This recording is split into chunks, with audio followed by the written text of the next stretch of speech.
Marhaban. Assalamualaikum. This is OFW Forever Love. Our lesson for today is about the praising word of Arabic.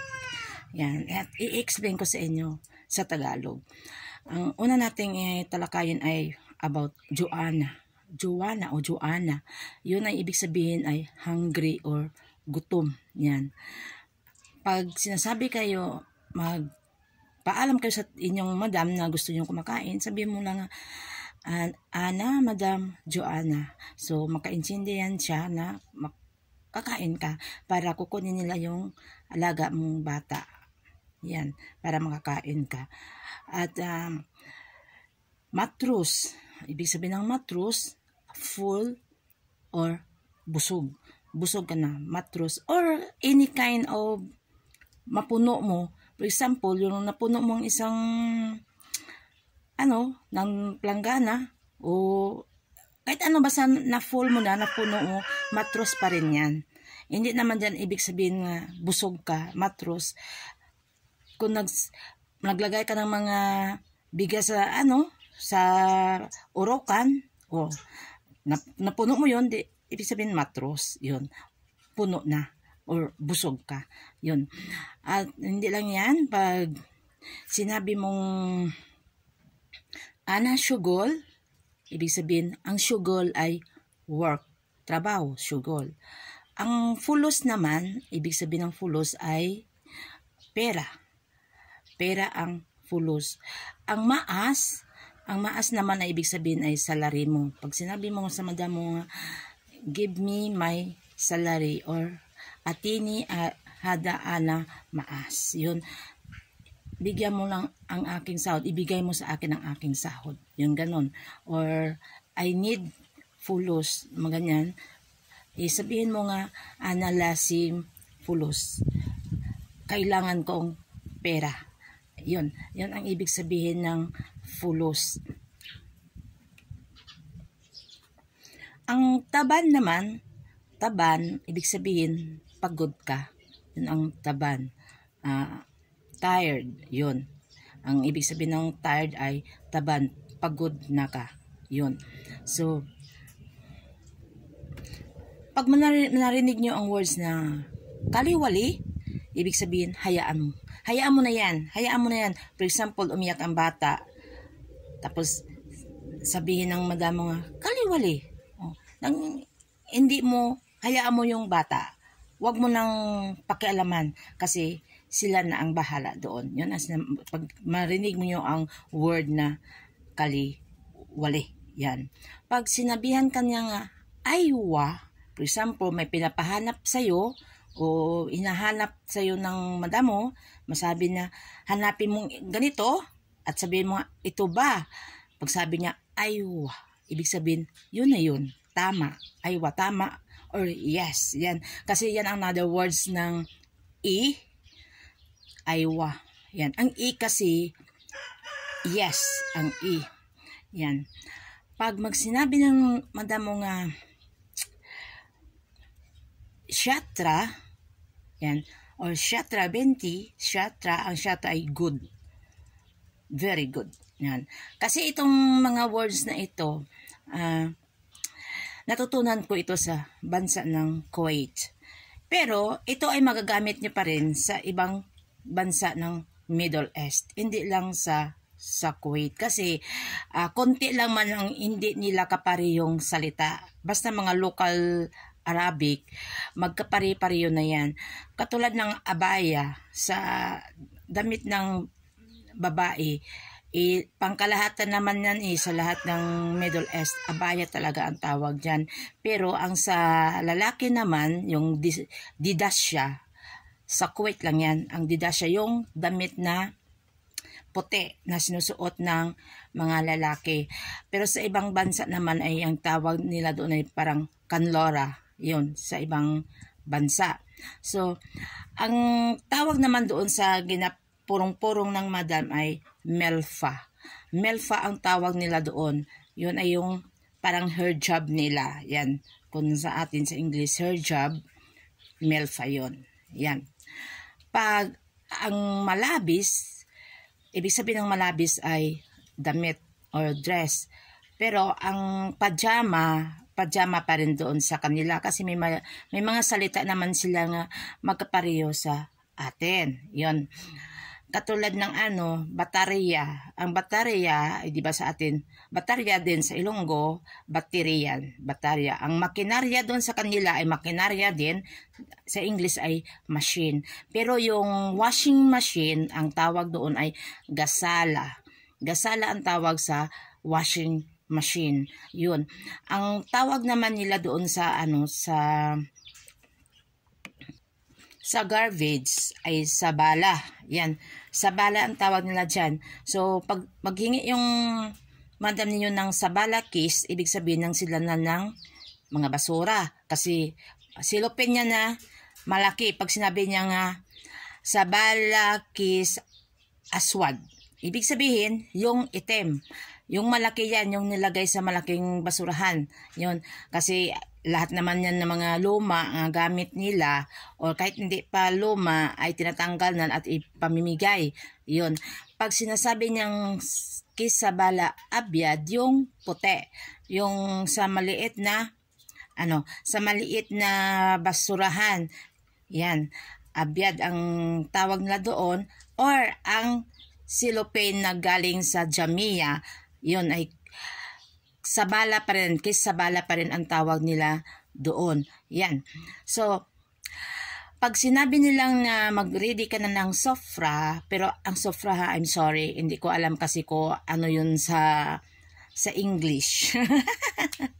Okay, yan, ang sofra, yun ay ginagawa doon na panglatag nila doon sa duwaniya or sa sala kung saan sila kumakain. Yan. Bago yan sila kasi kakain, di ba may carpet doon. Ang tawag sa carpet doon ay jolya or solya. Doon maglatag ng sofra. Yan. Pag hindi doon, sometimes sa kusina din sila kumakain sa long table. Lagyan pa rin nila yan ng sofra. Kasi yung doon sa sala, sa duwaniya, kumakain yan sila kung pangkalahatan na o for example, may mga bisita sila o lahat ng mga kamag-anak na kakain doon or ang mga anak ng matatanda na galing sa kung saang lugar dyan sa kanilang lugar. For example, kay may mga pamilya naman sila. So, doon yan sila kumakain sa nanay. Every day yan. Except lang may madam kasi mas malayo kami. Every weekend lang kami pumunta doon at doon kumakain. Pero yung malapit doon sa nanay, doon talaga sila kumakain. Kaya every Friday, ang sopra ay mahaba yun. Parang silupin din yan or plastic na mahaba. Pero mayroon din doon na transparent na mahaba. Nakarulyo yun ang sopra. Ayan, para hindi kayo maging malito, pag sinasabi ng inyong madam na i-ready na nyo ang sopra, may idea na kayo kung ano ang ibig sabihin ng sopra. Diba? So, ilatag ninyo doon, tapos i-ready na nyo ang mga plato, kutsara. Ang plato ay tawag doon ay sahan. Ang kutsara naman ay gabsya. Ang naman, yung baso naman, glasa ang tawag nila doon. Ang mga baso at piniglasa, baso yon. So, yon ang gagawin ninyo. Yan. Ang tawag nila doon tasa ay bowl. Bowl ang tawag na doon tasa sa sa Kuwait. Ayan. Pero sa ibang sa ibang Middle East hindi yun. Hindi tasa yun. I forgot ko lang. Sasabihin ko na sa next nga episode. Basta yata yun. O ang classic Arabic ng ng bowl. Ayan. So, yon ay mag-prepare kayo doon. Kailangan may tray. Ilagay nyo talaga sa tray. Hindi pwede pa isa-isa. Ilagay nyo talaga sa tray. Ang tawag sa tray naman doon ay saniya. Yan. Pag sinabi nga atin ni saniya, alam na niyo yan. Ang saniya ay tray. Yon. So, ang bara naman, magsabi nga, mayroong jamia or mayroong matam outside, bara yan. Matam bara. Ibig sabihin, pupunta ka doon sa labas para kukunin mo ang delivery. Yan. Matam ang tawag sa pagkain na galing sa restaurant. Yan. Kasi ang restaurant, yun ang matam. Yun. At ang food, akil, yan. Ace man yun ang rice. Ang rice, ace ang tawag na doon. So, ang bara, ang tawag na nasa labas. Labas yun. Yan. So, para may idea na kayo kung paano. So, tapos yung pag may sakit naman yung alaga ninyo, marida ang tawag nun. Marida. Pag mayroong sakit ang bata. So, hihingi yan ng madam nyo ng gamot or medicine. Yung medicine tawag doon ay duwa. Yan, duwa ang medicine. So, at least may idea na kayo kung anong sinasabi niya nga duwa. At magsasabi siya kung anong color ng sidanan ng duwa. Yun, doon ninyo, gamitin naman ninyo ang inyong initiative kung paano ninyo makilala yung gamot na yun. Kasi minsan hindi nila sasabihin ang pangalan ng gamot kasi akala nila hindi tayo marunong magbasa. Yun. So, ayan. Hindi lang yun ang ang kailangan ninyong malaman doon. Kailangan mayroon din kayong initiative kasi sometimes magsinyas lang yan sila pag ganun-ganun ng kamay, pag ganun-ganun. So, insindi ninyo at i-masterize ninyo kung anong mga bagay ang inuutos sa inyo. Yun. Ang wallet naman doon sa kanila ay boki ang tawag nila. Boki or books. Yan. Yung box naman, ang tawag na doon ay sandok. Yun ang tawag nila sa box. Ang libro naman ay books pa rin ang tawag nila doon. Kaya, minsan malilito ka. Pero, ang book doon ay kitab talaga. Kitab. Or karamihan ay kutob. So, para may mga idea kayo. Pag sinabi niyang gifty, ang gifty yun ay true. Itatapon yung gifty sa bala, gifty hada sa bala, itatapon nyo. O mag sinabi ka nga shili, ang shili naman ay iligpit ninyo. Yun ang shili. Ang tawag ng ano yun, ang iligpit ninyo, yung shili, kunin ba, yung for example, yung mga istikana kasi yung glass na maliit yan na nilagyan nila ng tea. Ang tawag naman nila sa tea ay shy.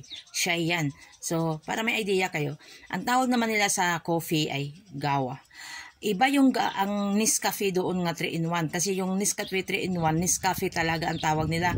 Pag sinasabi nila na sawiha da gawa, yung gawa talaga na nilaga nila sa takure. Yan. Kasi lalagyan nyo pa yan ng heel. Yun. Pero mayroon din gawa doon nga Nescafe na parang dito sa atin parang steak nga maliit na gawa pa rin ang tawag na dyan. Pero kapag walang steak na tong gawa, mayroon silang niluluto na yung mga parang mga buto-buto na mga maliliit. Yan. Yun ang tawag nila nga gawa. Yun. Tapos ilagay niyo yan sa matara. Ang matara ang tawag nila, yung termos. Matara yan ang tawag. So, pero ang heater nila, matara pa rin ang tawag nila. At